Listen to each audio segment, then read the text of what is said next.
Peggy 18. The elite operators of the U.S. Special Operations community are tasked with only the most difficult and dangerous missions. The subject featured in the following interview operated within this community and acted as a consultant on the development of Medal of Honor. Their identity has been concealed for security purposes.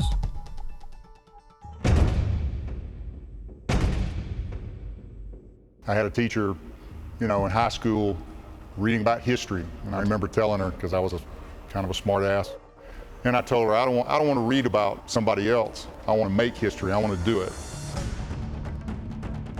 The kind of character traits that a Tier 1 guy needs to possess: obviously the physicality. He's got to be in good shape. He doesn't have to be the strongest guy, but he's got to be a guy that probably is well above average. Intelligence-wise, they got to be smart guys. In the big Army, you're more of a hammer. It's a large instrument. When you start talking about the Tier 1 elements, it's much more of a scalpel approach. You're trying to do something very surgical. You're trying to do things with the most precise element that you can bring to bear. And a lot of times that can be just a single Tier 1 operator. No telling what he had to do to get to that point so that he could go through that door, so that he could confront a guy with a gun who wants to kill him. And he is going to try to, in a very surgical method, apply the very precise amount of damage to the bad guys without inflicting any damage on the hostages that may be in there. He's risking his life to save somebody else's life. He's doing it at great risk to not only himself, but his teammates.